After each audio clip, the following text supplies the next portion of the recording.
When Bnei Yisrael arrive at Har Sinai, the pasuk tells us, Rashi, famously quoting the Gemara in Shabbos Peiches, says, Kadosh Baruch Hu Har Kigigis, Hashem holds up a mountain over their heads and gives them an offer they can't refuse. If you accept the Torah, great. I'll drop the mountain. Bnei Yisrael accept. The Gemara continues, but if so, if we accepted the Torah under duress, being coerced to do so, so then that shouldn't be an invalid transaction. That should be an invalid covenant, and therefore we should not be held responsible should we not ever end up fulfilling the mitzvahs. So Amarava, that nonetheless, that's true, it's a good argument, but historically speaking, Bnei Yisrael accepted the Torah once again willingly at the end of the Purim story, like it says in the pasuk, Kimu v'kiblu. Kimu masha kiblu kvar. They're willingly now accepting that which they already accepted previously. And this Gemara leaves us with many questions. Tosfos already asked the most basic question, that didn't the Torah go through Na'aseh and Nishma? Didn't Bnei Yisrael willingly accept the Torah and even say Na'aseh before Nishma? Doesn't that demonstrate a willingness? So why did HaKadosh Baruch Hu have to later hold up the mountain above their head? And so Tosfos says that HaKadosh Baruch Hu was nervous that even after we said Na'aseh and Nishma, that nonetheless perhaps we would back out after all the sounds and the fire, that we would be nervous and we would back out, and therefore he had to hold up the mountain above our heads. Other answers are given. Very famously, the Meshech Chachma says, what's the point of Kaf Alei Amar Kigigis? It's symbolic of the fact that Hashem forced us to accept the Torah, meaning he was mevatel our bechira chavshus. At that point, we did not have a choice. We believed that HaKadosh Baruch Hu is real. We knew that he is real. We knew that the Torah is emes, and we did not have bechira at that point to opt out. Now, was that because the experience was so overwhelming that our senses were overwhelmed and our entire sense of what we might doubt was gone, or based on some other spiritual reality? We don't know.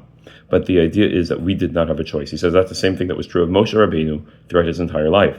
Moshe Rabbeinu was supposed to be the faithful transmitter of the Devar Hashem. How could HaKadosh Baruch Hu ever know that Moshe Rabbeinu would do his job faithfully? So HaKadosh Baruch Hu also took away his Bechira Chavshus. The Meshech Chachma says so too was true with Yehoshua at some point when he was given mitzvos. Anyone who's transmitting mitzvos cannot have Bechira because we have to trust them.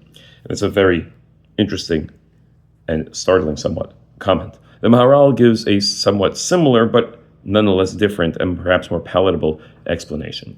He says, Ki Torah hi achrachit l'kabbalah, meaning the point that HaKadosh Baruch Hu forced us to accept the Torah was because the Torah is necessary for the world to function. V'yadua ki dvarim ha'muchrachim liyot chashavim b'ma'alah. In order to demonstrate the importance of the Torah, he wanted to demonstrate its necessity for the world and for us. Just like we see in the Gemara, Gadol ha-mitzuvah v'osa, misha eino mitzuvah v'osa, even though intuitively perhaps we would have thought that the one who opts in is greater, nonetheless Gadol ha-mitzuvah v'osa, because that which is mukhrach to be is on a higher level. Maharal goes through explaining why the Torah is necessary for the world to function. It is a necessary component of the world, and therefore HaKadosh Baruch Hu is demonstrating that by symbolically forcing it upon us. He references the Gemara that Vayi Erev Vayi Boker Yom HaShishi, on the sixth day.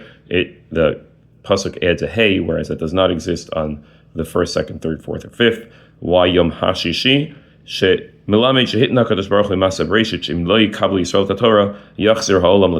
That if we do not accept the Torah, then the world will revert back to tohu vavo. He explains in Gur Aryeh in Tezriah that was a t'nai that he put into my separation. The world was created on condition that Bnei Yisrael eventually accept the Torah. It is a necessary condition for the world to exist, that the Torah needs to be accepted. It is the blueprint, it is the guide for the world, and without it the world has no purpose and should not exist. And therefore Hashem was trying to explain, to demonstrate that by forcing it upon us. But nonetheless, despite that importance, nonetheless, we can still say that that's a modah. We were forced to accept it, and therefore we had to accept it willingly. So the Maharal Nagorari points out that how do we know that Bnei Yisrael accepted it willingly at the time of Bimei Achashverosh, after the Purim story? So yes, Kimu v'kiblu, but what does that demonstrate? That Bnei Yisrael accepted upon themselves additional mitzvot. They accepted upon themselves Mikra Megillah. Once you're adding on mitzvot, He says it presumes that you accept all of those mitzvot that came before. And so although they were forced upon us originally, now we opted in. And it seems necessary, the Maharal writes, that we have both elements.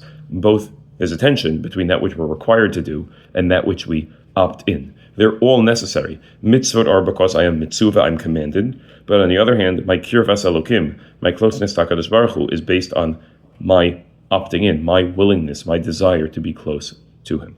It's interesting, the Maharal in the Archadash, in his parish on the Megillah, explains this Gemara in a slightly different way, which complements this very nicely.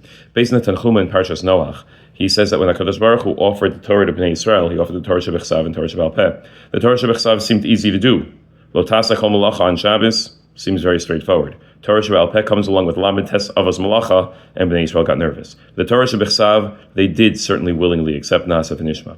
At that point, though, at Matan Torah, the Tanchuma says that Bnei Yisrael had to be forced to accept the Torah Shebal Peh. It's specifically the Torah Shebal Peh that Bnei Yisrael opt in at the end of the story of Purim, at the end of Megillas Esther. It's Davka, that Torah Shebal Peh, and there's a lot of explanations as to why exactly that it is. That ushers in the new era of Torah Shebal Peh with the Binyan Beis HaMikdash Hasheni. And it's interesting, if in the Maharal's world, that's the point of demonstrating Kirvas Elokim, that's the point of opting in, it's Davka when it comes to Torah Shebal Peh. Torah Shebal Peh is where we become part of the Mesorah. If it's intentionally meant to be Ba'al Peh and not written down, then each time we hear something, we hear a Dvar Torah, we hear something of Torah, we then become part of that Mesorah, because we heard it and then we can transmit it further. We become part of the Torah Shebal Peh, and that's precisely where we opt in. It allows us to have a little bit more creativity, a little bit of freedom while we are being part of that Torah Shebal Peh. We are part of that Mesorah. And even while we're granted that freedom and that creativity, at the same time we're being pulled back and saying, wait, there's both elements. There's the element of being mitzuva as well. There are things that we are forced and there are things that we have freedom to do. There are a tension in our Avodat Hashem. This tension of both being forced and opting in.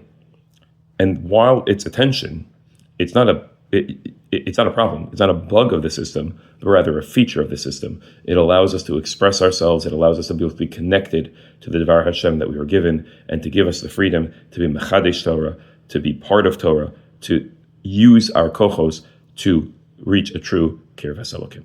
Have a wonderful Shabbos.